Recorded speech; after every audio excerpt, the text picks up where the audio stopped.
Minsan naghahanap tayo ng pambihirang himala, ngunit binabaliwala natin ang kanyang presensya sa kasulatan, sa simbahan, at sa ating araw-araw na buhay. Ang tunay na pananampalataya ay hindi naghahanap ng patunay, kundi nakikinig at tumutugon sa patotoo ng Diyos.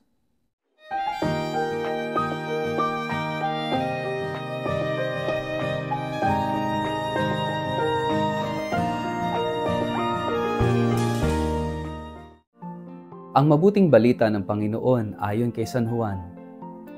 Kung ako lamang ang nagpapatotoo tungkol sa aking sarili, ang patotoo ko ay walang katotohanan. Ngunit may ibang nagpapatotoo tungkol sa akin at totoo ang kanyang sinasabi.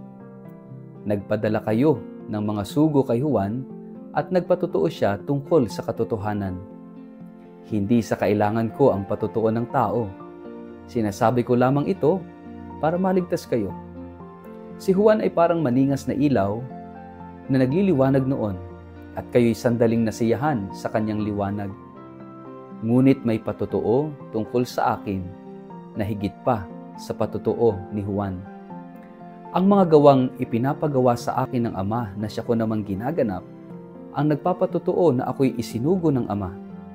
At ang Ama na nagsugo sa akin ay nagpapatotoo rin tungkol sa akin. Kailan may hindi ninyo narinig ang kanyang tinig, ni nakita man ang kanyang anyo. Hindi na natili sa inyong mga puso ang kanyang salita sapagkat hindi kayo sumasampalataya sa isinugo niya.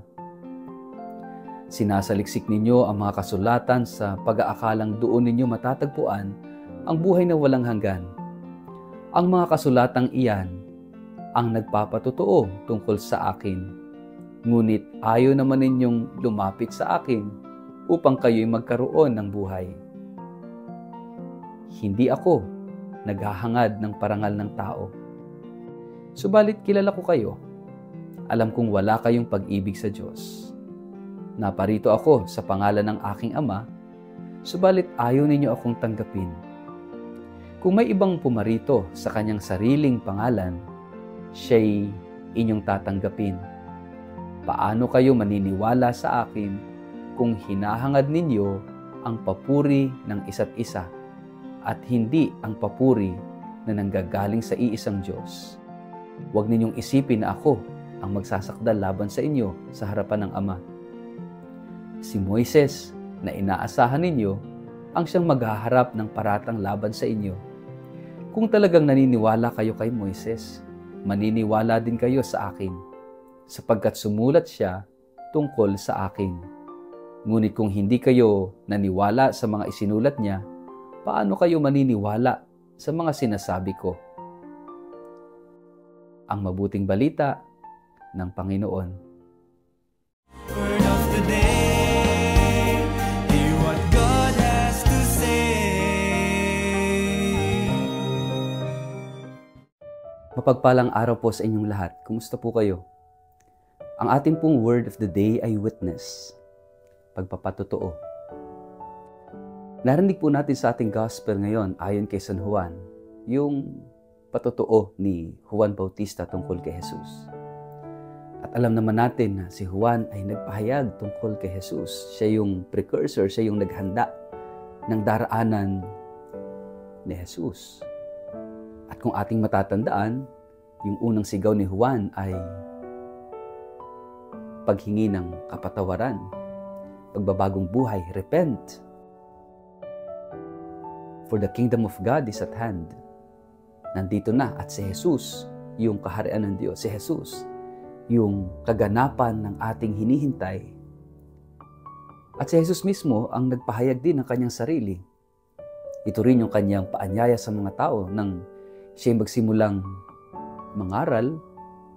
Ang kanyang paanyaya ay pagbabagong buhay, repentance. Subalit sinasabi ng Panginoon sa ating gospel ngayong araw na ito na nasiyahan tayo sa patotoo ni Juan. Pero merong mas dakila sa patotoo ni Juan Bautista. Kung nasiyahan tayo sa kanyang liwanag, higit sana tayong masiyahan dahil sa mas higit doon sa patutuo ni Juan. At yan ay walang iba kundi si Jesus mismo na pinatotohanan ni Juan. But the sad thing is, kung nasiyahan tayo sa patutuo ni Juan pero hindi tayo dinala kay Jesus, then everything is a failure. Parang sa buhay natin, we are striving for holiness, we are striving for a better life. Pero kung hindi tayo dadalhin ng mga pagsusumikap natin kay Jesus, then walang saysay, walang kwenta ang lahat. Kaya nga sinasabi ng ating Panginoon dito sa ating Ebanghelyo na siya mismo yung patutuo. Lahat ng kanyang ginagawa, lahat ng kanyang sinasabi, ay siya na mismong patutuo that He is. He is the Messiah. He is the Savior. He is the Son of God. Siya yung tinutukoy ng mga propeta. Siya yung tinutukoy ni Moises. Siya yung tinutukoy ni Juan Bautista. And therefore, kung si Jesus ang tinutukoy nilang lahat, dapat labis tayong masiyahan. Labis tayong matuwa dahil si Jesus yon. And so, napakahalaga ng personal relationship with Jesus. Yung ating pagsusumikap na maging banal, lagi tayong madarapa, lagi tayong mabibigo, lagi tayong masasaktan sa ating sarili kasi no matter how much we try, nandun palagi yung possibility na tayo ay bumagsak, na tayo ay madapa sa ating pagsusumikap na magpakabuti, sa ating pagsusumikap na maging banal. Because at the end of the day, holiness is not about our human efforts. Hindi dahil tayo magaling, hindi dahil tayo nagsusumikap.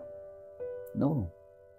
Primarily, it is about the grace of God. And that grace is Jesus Himself. It is relationship. Relationship with Jesus. That is holiness. That is happiness. That is meaning. And that is purpose. Kaya nga napakahalaga na lahat ng meron tayo, lahat ng paniniwala natin, lahat ng mga pagsusumikap natin, dadalhin tayo in the person of Jesus, who is the witness to the Father. Ang nakakita kay Jesus ay nakakita sa Ama. Ang tumanggap kay Jesus ay tumanggap sa nagsugo sa Kanya. And Jesus is the only way to the Father.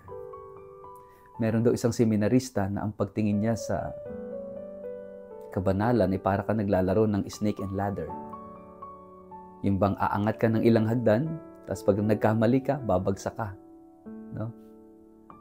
Parang ganun siguro nakikita natin sa ating journey to holiness, journey in our faith, in our relationship with God. At hindi ibig sabihin na malapit na tayo kay Jesus ay hindi na tayo babagsak.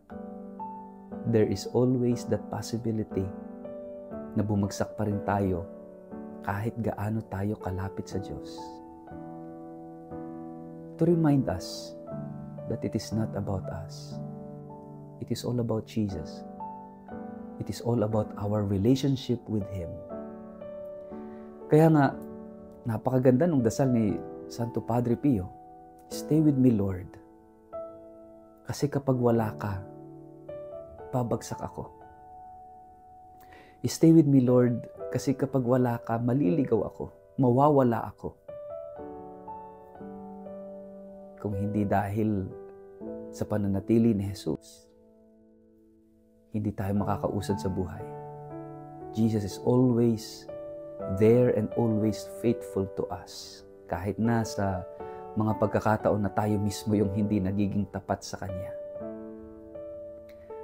Mga kapatid, ngayong araw na ito, let us renew our trust in the witnessing of Jesus. Ibigay natin yung ating sarili, yung ating pagtitiwala sa Kanya. Kasi siya yung hindi lang basta patutuo ng Ama, kundi siya na mismo yung ating inaasahan at wala nang iba. Madalas man tayong naliligaw kung saan-saan natin hinahanap, no? Naghahanap pa tayo ng ibang patunay na iba pang patutuo.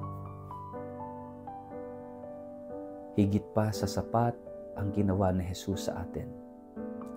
Kaya nga pumapasok tayo. Ngayong panahon ng Kwaresma, inihahanda tayo para sa mga mahal na araw at ang sentro nito yung pagpapakasakit, yung kamatayan at yung muling pagkabuhay ni Jesus, which is the very center of our Christian faith. Na kung saan ibinigay ng Diyos ang lahat-lahat para sa atin. Ganun tayo kamahal, minahal at patuloy na mamahalin ng Diyos. Si Jesus ang patunay kung gaano tayo kamahal ng Diyos. At sana makita natin ito. Sana wag na tayong madulas. Pero kung madulas man, babangon. Kakapit pa rin sa pag-ibig ng Diyos. May tendency pa rin na hanapin natin yung pagmamahal, yung kahulugan sa iba. Pero ang puso natin, hahanap at hahanapin pa rin ay ang Diyos. Uuwi pa rin sa Diyos. Sa pamamagitan ni Jesus, ang ating buhay na patutuo kung gaano tayo kamahal ng Ama. At si Jesus mismo, ang pag-ibig ng Ama na tumubos sa atin. Sa ngalan ng Ama at ng Anak at ng Espiritu Santo. Amen. Ama naming Diyos, ibalik mo kami sa iyong pag-ibig, sa iyong puso. Hayaan mong makita namin, imulat mo ang aming mga mata, ang aming mga puso upang makita namin kay Jesus. Gaano mo kami minahal, minamahal at patuloy na mamahalin sa kabila ng lahat. Amen. Pagpalain po kayo at ingatan ng makapangyarihang Diyos, Ama at Anak at Espiritu Santo. Amen.